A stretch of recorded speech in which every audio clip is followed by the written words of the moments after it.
সত্য বললেন আপনি ফ্যাশন শো করবেন? জি স্যার। হ্যাঁ, বলেন কি? এই স্বপ্ন দেখতেছি না তো? জি না স্যার, আপনি সব ব্যবস্থা করুন।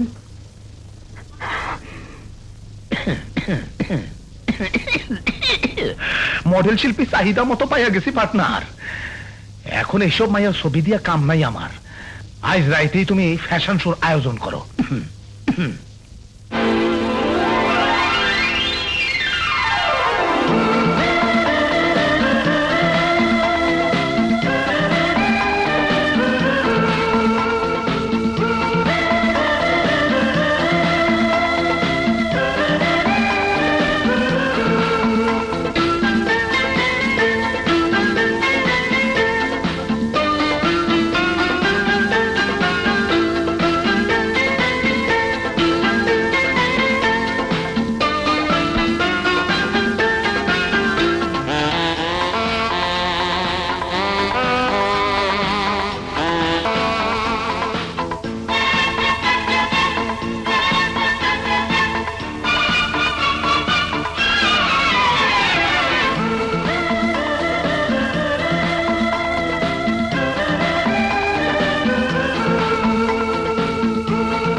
ব্যবসায়ী বন্ধুরা আমার, গৃহিণী শাড়ির ফ্যাশন শিল্পী মিস লতাকে আমি নিজে খুশি হইয়া আমার মাসুদ গ্রুপের পক্ষ থেকে এই স্বর্ণ মুকুট উপহার দিলাম।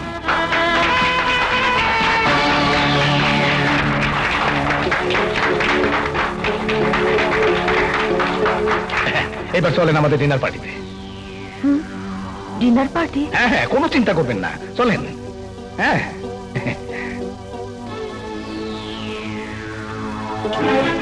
দুলালউদ্দিন, তুই যে ষড়যন্ত্রের খেলা শুরু করেছিস তা আমি খেলতে দেব না।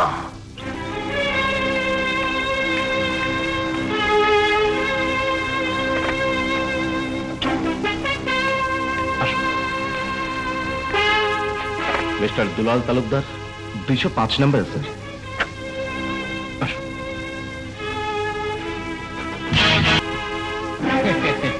শুনুন মিস লতা, ইউ বাস্টার্ড! ভদ্র মেয়েদের সাথে কিভাবে কথা বলতে হয় জানো না? জানি জানি, তাই বলেই তো এই সুন্দর ভদ্র পরিবেশে তোমাকে এনেছি। ভদ্রচিত ব্যবহারে আজকে রাতটা। পুলিশ স্টেশন, হোটেল টেম্পলের 205 নম্বর রুমে একটি মেয়ে সহ স্মাগলার চক্রের আড্ডা বসেছে। মিস্টার দুলাল, আপনি আমার সাথে ব্ল্যাকমেল করছেন। আমি চললাম। এইবার শুনেন। বলছি স্যার, বলছি রশিদ তালুকদার আর জজ রহমানকে খুন করেছি আমি খুন করেছি। না না না, 205 নম্বর কোন দিকে? সামনে গিয়ে দোতলায়। Thank you.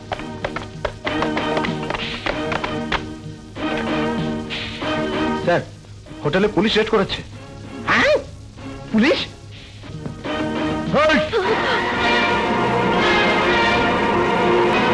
বলুন, আপনার স্মাগলিং চক্র কোথায়? জি, না না, আমি কোনো স্মাগলিং চক্রের কেউ নই। আমি পুলিশের কাছে আমার নাম উচ্চারণ করলে আমি তোর বাবারে খুনের দায়ে ফাঁসির দড়িতে ঝুলামো। কি হলো, কথা বলছেন না কেন? বিশ্বাস করুন, আমি আমার বাবার সন্ধানে হোটেলে এসেছিলাম। আমি নির্দোষ, আমি কোনো অপরাধ করিনি। আমি সে ফয়সালা আদালতেই হবে। You are under arrest. বিশ্বাস করুন ইন্সপেক্টর সাহেব, কে বা কারা আমাকে মিথ্যে টেলিফোন করে ব্ল্যাকমেল করেছে। আমি কোনো অন্যায় করিনি, কোনো অপরাধ করিনি।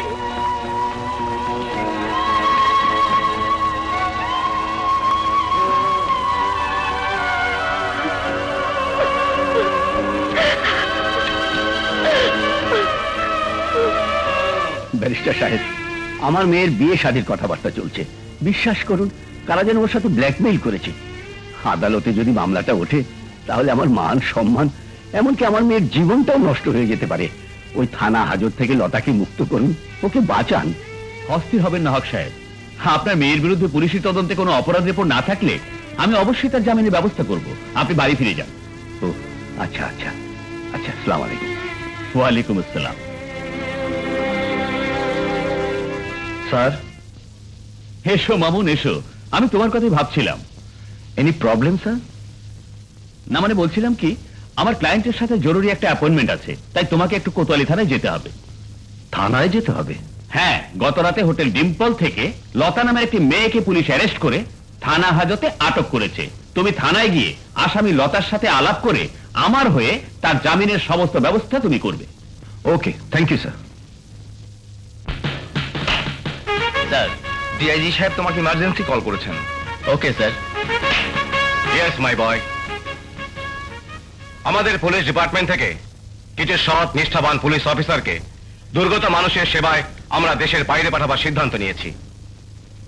আমি চাই তুমিও সেই দলের সাথে বাইরে যাবে। স্যার, আপনি তো জানেন আমার বাবা জাস্টিস রহমান ক্রিমিনালদের হাতে খুন হয়েছিল।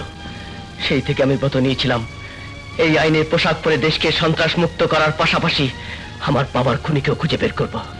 কিন্তু স্যার এই মুহূর্তে ডোন্ট ওয়ারি নাসিম, তোমার পরিবারের সমস্ত ঘটনাই আমার জানা আছে। আইন তার নিজস্ব গতিতেই চলবে। আমার বিশ্বাস তোমার বাবার খুনি একদিন না একদিন ধরা পড়বেই। কিন্তু এই মুহূর্তে তোমাকে যাবার জন্য প্রস্তুত থাকতেই হবে। And this is my order. Okay sir.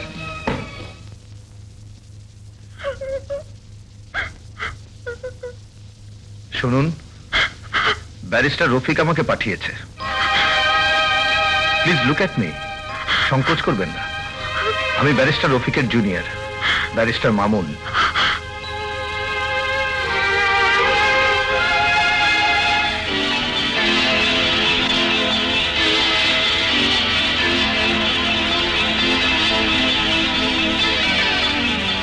আচ্ছা বলুন তো, গত রাত্রে আপনি হোটেল ডিম্পলে কেন গিয়েছিলেন? পুলিশের কাছে আমার নাম উচ্চারণ করলে রশিদ তালুকদারের খুনের দায়ে তোর বাবারে ফাঁসির কাস্টে ঝোলামো। বলুন, কেন গিয়েছিলেন? মানে বাবা হাসপাতালে শয্যাশায়ী ছিলেন। রাতে এক অজ্ঞাত ব্যক্তি আমাকে ফোন করে জানায় সন্ত্রাসীরা বাবাকে কিডন্যাপ করে হোটেল ডিম্পলে আটকিয়ে রেখেছে। তাই আমি পাগলের মতো ছুটে গিয়েছিলাম বাবার সন্ধানে। কিন্তু আপনার উচিত ছিল পুলিশকে ইনফর্ম করা।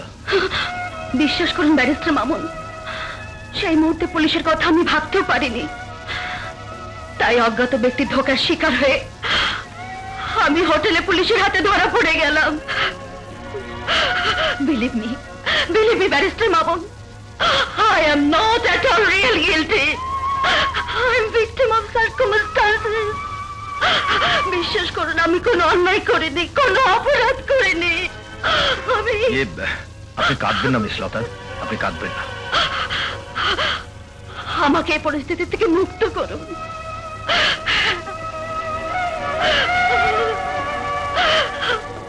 নয়তো সমাজে আমার বাবার মান সম্মান নষ্ট হয়ে যাবে।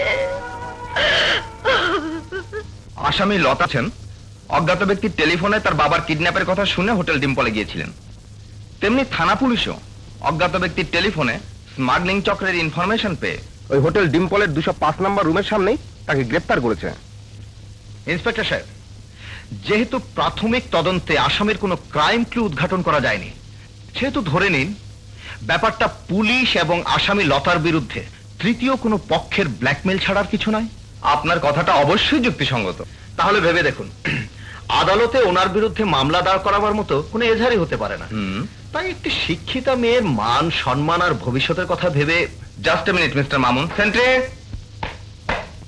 মিস লতাকে নিয়ে এসো। জি স্যার।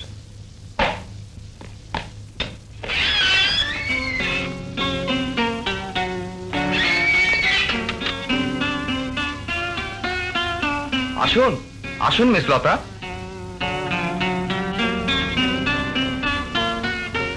এখানে একটা সই করুন।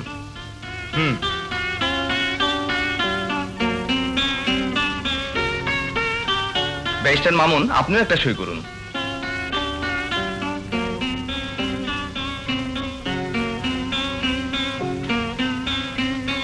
Thank you inspector. ওয়েলকাম।